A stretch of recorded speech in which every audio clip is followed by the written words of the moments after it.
Good morning, everybody. Well, hopefully, this is going to be our new time and our regular time. So,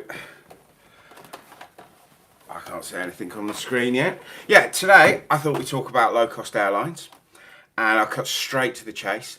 I quite like Ryanair, but more of that later. Also, going to talk about there's some headlines in the Daily Mail today about the area that the England fans have to walk through in Frankfurt. And basically, I was in Frankfurt last year. I did Frankfurt, Stuttgart, Munich, had a look at a few of the stadiums. But they talk about this dreadful, dreadful place. And I'm going to talk about that in a little bit. But low cost airlines. Well, we're not just talking about Ryanair and EasyJet, because obviously there's low cost airlines the world over. And I looked at it the other day. Let's just see what's lining up on the picture. Yeah, I can see that. I can see there's two of you there if you want to say hello in the chat. And also let me know if the audio is working, because otherwise I'll be sat here talking to myself for half an hour or an hour. So, low cost airlines. Love them or hate them. And let's deal with Ryanair first, because that's everyone's favourite bugbear. Now, I'm not a Ryanair fan, but I'm not a Ryanair snob. And Ryanair will take you to places that other airlines don't go, because they do have the smaller airports. And I think it's great for exploring France. Went to Béziers, Perignon, and Agde last year. Absolutely great. And I used to live in France, in the Dordogne and in the Medoc. And of course, those Ryanair flights to Bergerac are lifesavers for people to come backwards and forwards. What do I not like about Ryanair? Well, if you're on a longer flight, you still can't really get up and walk about, which I think is important, because there's always a lottery ticket to be sold, some duty free to be sold, running that trolley up and down. And the sad thing I feel my downside of Ryanair is you never really see the crew smiling. They never seem that happy, which leads me to the other UK low cost airline, which is EasyJet. Sorry, Ryanair, not a UK based airline. It is an Irish airline. I do apologise. Apologise profusely.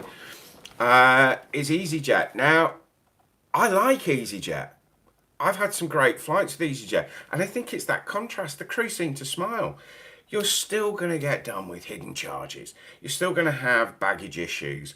The price of the ticket, and I brought my bag, if you have your small under the seat bag, and I'll show you a bit more about this bag later because it's absolutely fantastic. Yes, you can fly with the ticket price. I always want the window seat, and so that's always going to cost me a few pounds more. But I'll give. Oh God, I've spilt my water everywhere. Is that a disaster? I don't know. But yeah, the row I go for when I pick seats with Ryanair, because you're never going to get your baggage off quickly, even if you haven't got baggage. I really don't get sitting at the front of the plane unless you're picking an extra legroom seat. I go for 26F. And I do that on most airlines when I'm flying on an A320 or a 737, as I think it seems to be to me, it's the most likely row I've ever got the full row to myself. And very, very rarely have I actually sat in 26F and had someone sat next to me. Occasionally someone on the aisle seat, but very rare. So that is a tip for you. I've never flown with Wizz Air, although I had a flight booked with them during lockdown. And initially my plan was to fly absolutely low cost to get to Dubai. And then I was using Avios points and I was flying back on the A350 in their club suite, at the time, their new club suite, which I was obviously really excited to do. And I thought it'd be a funny video to fly as cheap as chips to get to Dubai. And basically the flight was a Ryanair flight. I booked it for £50. It was a Ryanair flight to Bulgaria or Bucharest, can't remember now. And I paid £15 for that. And then I paid £35 to fly to Dubai. So it's £50 to get to Dubai with Ryanair and Wizz Air, and then come back with the delights. No one's saying hello in the chat. Come on, chat. So basically, that was like the two contrasts. But the flights got delayed and cancelled, and basically the first time I think we got stopped flying. So I got an email from Ryanair. No, let's deal with BA. I got BA, and they basically said you can change this as many times as you want, however you want to change it. You can do whatever you want. So we've had an announcement from Boris that it's now illegal to fly. You can't go anywhere. So BA sent me an email saying you can change this flight for whenever you want to change it to. Right? Wizz Air. This is why I sort of my dealings with Wizz Air, although I've never flown with them, are quite positive. They sent me an email saying I could have a full refund, or I could have a voucher with 20% extra to support the airline industry. Ryanair asked me if I wanted to book a transfer for £15 on a flight that was illegal to fly. And I think that's when Ryanair does stuff like that. You kind of think, you're not reading the room, are you? I can't legally get on this plane, and you're now trying to take more money off me. Now, let's get. I'll finish bugbears with Ryanair, and I'll talk positive. As I said, takes you to places, great price point, all that. Is their seatbelts? Now, you may have noticed there is a little bit of a girth here, and I'm at that stage of wait where I worry that is the seatbelt extender going to be required? Now, with nearly every airline, it's never a problem. There's normally plenty of room on it. But what Ryanair does is when their seatbelts, I'll show you with this. So if you've got your seatbelt here, and that's the bit going into the buckle, this phrase, well, they'll cut it and restitch it. Now, that's perfectly safe. It is a cost-cutting exercise, but it is perfectly safe. There's no issue there. But of course, it means the seatbelt lengths are not standard right across the plane. So you can fly with Ryanair, my sort of size, you can fly with Ryanair, your seatbelt fits absolutely fine. Next flight you go, and it's a really, really tight fit. I've never got to the point where it didn't fit, but because they're not consistent, you kind of don't know what's happening there. So, who else have I flown with low cost? I have flown with AirAsia, and I think they get a bad rap for their long haul service, which I've come about airlines that do both low cost and long haul. But I've flown them a few times from Kuala Lumpur to Hue Hin in Thailand. And I've flown various routes, I think Bangkok to KL and various routes around that part of the world. And I thought they were great. My mate flew them a lot, who lives in Thailand, and he basically said you really need to be front 7 seats, book a meal, and it's a really pleasant experience. And he was. And there's a video on the channel of flying AirAsia. When you take off with AirAsia from Hue Hin Airport, and I've never seen this anywhere else in the world, the complete ground crew come out in a line. They've got the AirAsia sign and Hue Hin sign, and they wave the plane off. And that, to me, is worth the price of the ticket anyway. That video, you'll find that on the channel, Hue Hin Wave Off, Hue Hin AirAsia. And that's cool. So I thought AirAsia is great. This thing of when you see the bad press about AirAsia, it is usually the long-haul flights, because you can fly from Australia to Thailand with AirAsia. And I think it's like when carrier airlines drop to have a low-cost version. Because I think you're either one or the other. And when the carrier airlines have launched low cost, it's never really gone well. And my worst experience of flying low cost, as I said, certainly not Ryanair, was the Air France low cost. I just thought nobody cared. I don't know if the crew transfer between flights and if the crew's attitude, whether it was just being French or whether the crew's attitude was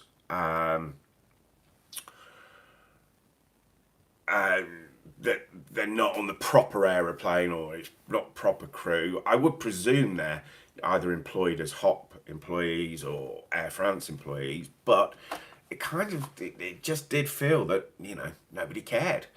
And I just thought, A, this is a low cost service, but being for Air France, it was charging normal prices. And yeah, frankly, I wasn't impressed with Air France. So AirAsia, good. EasyJet, good. Ryanair does the job. It's a good job. So the other low cost airline was Jetstar in Australia. And I was going to Australia in 2019 in October, and in July I met a girl who lived in Australia, and we were chatting in a bar. It was the Ritz-Carlton Executive Lounge, don't you know? And she was telling me, and I said to her, I'm going to Australia, and I booked everything, and I said I'm flying with Jetstar, and she just went, good luck. And then you Google it a bit, and people, again, I had no bad experiences with Jetstar. I had a snack. I had, I think, a traditional pie, Australian pie, which I lathered with tomato ketchup, because apparently that's what you do. Comfortable seats, that was good. Now, I'm not sure if they're classed as low cost in Australia, but I flew Virgin Australia. And that was a complete last minute event. I was due to take the train from Melbourne to Sydney, and I booked a first class solo cabin. But when I actually got to the station and asked where the lounge was, and I checked, I said, I'm not sharing, am I? Said, no, you're sharing. I said, but it says solo. Yeah, you're just the solo part. And I went, well, a first class solo compartment is you're on your own. And they went, well, you're not. I said, well, how much do I have to pay to have that compartment to myself? And they went, you can't pay. You've got to share. There's not an empty compartment on the train. And I thought I wanted to film the whole experience. I wanted to get all my cameras out. I wanted to do all that. So I thought, I jumped on the station bus to the airport. On the bus, used the bus Wi-Fi, booked a ticket with Virgin Australia to Sydney, and it happened. And I got there, and it wasn't expensive, so I kind of quite like them. But my favourite low-cost airline it's orange again, was Gol in Brazil, and I had a fantastic experience with them. As a little plug, you might recognise that fella. But booked it cheap, and I was flying from Rio to Porto Alegre, and checked in, and the guys at check-in were incredibly friendly. There was two chaps, and they were chatting away, and it was really friendly. And I don't know how we got on the conversation of James Bond, but we did. And one thing that surprised them was James Bond wasn't always English. That he'd been Scottish, he'd been Irish, and he'd also once been Australian. And they were kind of gobsmacked with this news. And they were like, James Bond, quintessentially English. He can't be anything other than an English gentleman. But of course, as we know, he wasn't always English. And check-in was great. And as I walked through, I checked my boarding pass. They'd upgraded me to their priority. Quite a few airlines have seen this. They call it the Special 7. And it's the front 7 rows with a little extra leg room. And I think you had free access to some entertainment, and you had a meal. And they'd also given me fast track security. And that was just from having a friendly conversation. They didn't mention anything else. It was only when I checked my boarding ticket. And I had a wonderful flight. They were on time. I had quite a bit of luggage with me. There was no issues with that. So although it's only one flight, and I've flown with Ryanair dozens of times and EasyJet dozens of times, it was still my favourite low-cost experience. So that's me rabbiting about low-cost airlines I've flown on. If anyone's got any stories, let me know in the chat or in the comments if you're watching this later. But obviously one of the classic things, and I brought this out because I think it's brilliant. It is a plug. I do get an affiliate commission on this. You'll find the link on the website. If you go to somebloke.co.uk, in travel essentials, you'll find baggage, luggage, and I talk about various sizes and suitcases and things I've bought. But of course, as you can see, this is even with the most observant ground crew, that is going to get on as sitting underneath your seat. Plenty of room here, of course, because I don't have a seat in front of me. But that's going to get on. And it's great. You've got easy pocket at the front, big pocket at the front. At the back, underneath this strap, there's a few straps, we have a hidden pocket. So if you want to put your documents, etc., etc., in there, I've never used it, but it is there, nicely padded, proper sales job here. And then you've got your main pocket as a bag, which of course, I'll wait till I can see this on the screen that you can actually see what's going on in there. It's got a laptop case here. Interesting there. Don't know if you can see that, but there is a safety pin. And I will tell you in a second why I always carry a safety pin with me. And then it opens up to cabin bag size. So now I have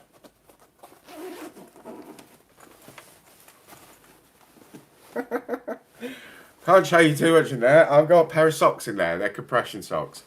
But you've got this big area. You can put your wash bag kit in there, and you can see now the bag has become quite a big size bag. And what I like about this is I'll put my clothes and my toiletries and stuff like that in the back. And then when I get to the hotel, I unpack the bag, and then I've got it squashed down as a good day bag if I'm walking around with my camera or something like that. I love the bag. It is a great bag. It's an Amazon link. I would get paid pennies, right? So it's not a huge thing. This isn't TikTok shop, right? But I just think it is a really useful bag. And my other favourite thing about this bag is on those occasions when I go posh, I think it's quite a smart bag to walk in with. I think, you know, it doesn't look out of place in a 5-star hotel, and that's what I like. It's a jack of all trades, and a water bottle thing on the side. But okay, this is going to get underneath your seat. I've done it many times with Ryanair, never had an issue. Even when I've got the bag expanded slightly, that will go underneath the seat. And if it's a day trip, or like I say, when I'm using it as a day bag, it goes in. Anyway, enough from QVC. I said at the start of the video, I'd mention the Frankfurt, I think it was described today as the zombie quarter. Now, nearly every single city I've ever been to around the world, the train station area is not always the most salubrious. You don't find Raffles, you don't find Sofitel, you don't find Hilton wanting to build a great big hotel near an urban city centre train station. Is Frankfurt the worst? It's certainly described in the papers, this outrageous place, right? And it is. And I actually stayed right in the centre of the outrageous place. I stayed at this modern, trendy hotel, 25 hours, which was an excellent hotel. If you watch the video, I had a disastrous check-in. They tried to charge me twice. They were all about authorisation, double, and it made a bad impression because it didn't really look like they knew what they were doing. But as a hotel, it was fantastic. It was quirky. There was a lot of reclaimed stuff, and it was in this. I suppose it was described to me as one of the staff there. It's a liberal quarter. You know, they'll let people do what they want. So when you're walking from the station, this is what they're saying, all these very delicate football fans have got to walk through people who are basically smoking, taking, and doing all those sorts of things that that put them in a sense that they're I don't know what words and what language I can use here, but you get the picture. And whereas you'll see it in towns in the UK, but you see one or two people, here you'll see 40, 50, 60 people sat around a square, and they're all, yeah. So the one thing that does put me off that area of Frankfurt, and I walked to the station, although I got the train from Frankfurt to Munich, I got the train from Frankfurt to Stuttgart. Yes, Frankfurt to Stuttgart. I got it from the other Frankfurt station, which is a little out of town. I got the Flix train, £5 for the train. And so basically, I didn't actually get from the station, but I went to have a look and I went to have a walk around, and it smelled. And it was mentioned in this article today that people will relieve themselves nearly everywhere. And I saw people relieving themselves in public, and it smells like that. So it's an interesting area, but I don't think it's described as this, wild, out off the wall. I didn't feel threatened at all. They were doing what they were doing, and they were minding their own business. And it wasn't even a begging situation. I'm sure there probably is a little bit of that, but there was no aggressive begging. There was no aggressive anything. They were choo-choo. But so if you've read that article today, don't let it put you off Frankfurt. And then when you've walked through there, you go to the main square. And Frankfurt is an absolutely lovely city. And I also did the river cruise with Frankfurt, and that's about an hour and a half. And it's pleasant. It's not the most beautiful river cruise in the world, although parts of it are quite spectacular. It was very good. So if you've read that article today about Frankfurt being terrible, it is not. It is not. So, does anyone want to tell me any wonderful stories they've had with low-cost airlines? Or which is your favourite low-cost airline? Are you a Ryanair fan? Are you an EasyJet fan? Are you, I would never even dream of getting on a plane like that? Are you strictly British Airways? What's your choice? Let me know in the comments. Because I need a question. I need something to respond to. Because I kind of thought, as with last week, I didn't have too many people on the channel. Although the video ended up getting, it was watched 68 times. So that was quite good for a first attempt. So if you are not one of those 68 people, then I haven't explained where I'm sat. So I will tell you where I'm sat. This is the chair. I bought this chair from an airline conversion company that sells airline chairs. Surprisingly, paid about £240 for it. This is a panel that I picked up on eBay, and it was about £70, and got it delivered from the supplier. And behind it is a TV screen, and that's actually playing footage that I have filmed, whether it's right-hand footage. I think at the moment we are flying into Doha Airport. That was me flying in last year on a 777-200. And they upgraded me for free. That's a free business class view. That was a great flight. That was brilliant. Getting caught at the gate. And it was a freebie. So, yeah. And the poster behind, and I'll put a link in the description, that I sell these posters because I wanted a backdrop for this studio. And I couldn't find them anywhere. You can find interior shots of planes, but they're all the cockpit. And I didn't want to sit there, I was in the cockpit, and very much passenger. And so I took my own, and there's about 3 or 4 different aircraft interiors, and they blow up to A0 size. So if you are looking for that, maybe for a podcast or something like that, they are for sale, and the link's in the description. And of course, it will be available on the website, somebloke.co.uk. In fact, when I finish chatting, I will do that. So, right, we're only in 24 minutes and no one's asked me a question yet. So, come on, somebody say hello. Somebody ask, somebody tell me something about their low cost. And if not, I'm going to bore you with when Ryanair wouldn't give me my luggage back. They didn't lose it, they just wouldn't give it me. And it was not last summer, the summer before. I was flying down to Béziers, which I highly recommend, but go carry on baggage only. And I went to Béziers and I did £100 weekend. So the flights were £10 each way from Manchester to Béziers. And I flew, just booked the window seat, and I had just carry on luggage. And when you get to Béziers Airport, as the plane arrives, and it's one of those places where there are like 2 flights a day, and it's mostly a small airport with, you know, private planes, etc. Not posh, propellers, washing machines in the sky. And basically, we got to Béziers, and it was get on the bus, and the bus took you. There was 2 buses. One took you to the centre of Béziers, and one took you to the coast, to the seaside resort Agde. And so I had a wonderful, wonderful trip.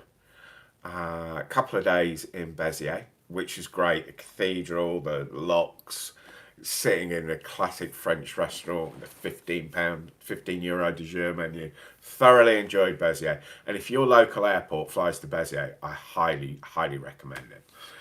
But then I thought I'd make a video. I'd go back and I'd try the second bus. And we got there, and I've now got luggage because bizarrely my trip back, I was going to Perpignan after Agde, and then from Perpignan I was flying to Gatwick, and I was actually camping at Gatwick Airport for a week for my plane spotting channel, right? So camping equipment you can't take in the cabin, so I had to put that in the hold. And basically, when we got there, there was no luggage coming out, and people are waiting and waiting and waiting. And eventually someone came out and told us, we can't find the tool to open the hold, so all your bags are going back to Manchester. And it's like, there were people in serious issues. People who had medication that they put in the hold, which is a big no-no, but they still needed that medication, you know. Whether they should have carried it in the cabin or not is neither here nor there. They still needed it. So there were major issues with that, and people were very worried. I wasn't quite concerned because I had change of clothes in this wonderful bag. Plug it again, plug it again. I'll earn about 70 pence from that if you buy one. But basically, so I had everything I needed for the few days that I was staying in Agde and set. So then they said, where are you going to be on tomorrow? So I said, there's no flight tomorrow. How's it coming back tomorrow? Oh no, it'll get to you tomorrow. And I knew it wouldn't, but I gave them the details. I also gave them my phone number. No bag arrived, no issues. So I then stayed at the other hotel, no bag, nothing. And then as I'm getting the train to Perpignan, which is a good hour on the high-speed train, so if you look on a map, you'll see the distance, I get a phone call from the hotel saying my bag's arrived. So they delivered it to the wrong hotel on the wrong day. And then I had to get the train back the next morning, rushing around. There's a video on this. I ended up using a non-licensed taxi to be able to get there and get my train. And the guy, I basically said to him, I said, you know, I've got this prepaid ticket on a train to get back to Perpignan. And he just looked at me and he went, for you, there are no speed limits. That video is on the channel, and I think it's quite funny. It's not really attracted many views, but it is sort of the chaos of Ryanair and then the chaos of me trying to get my bag back. So I think we're coming up to about half an hour. So as we've been incredibly quiet today, I think maybe this isn't the right sort of time. And I think I'll do 11 o'clock next week. See. Bring in Noel Phillips. Noel Phillips. I should have put that in the description. Some bloke with Noel Phillips. It was a bit naughty, a bit clickbaitish, but you know, might got a few more people. But anyway, listen, for those of you that pop by, thank you very much indeed.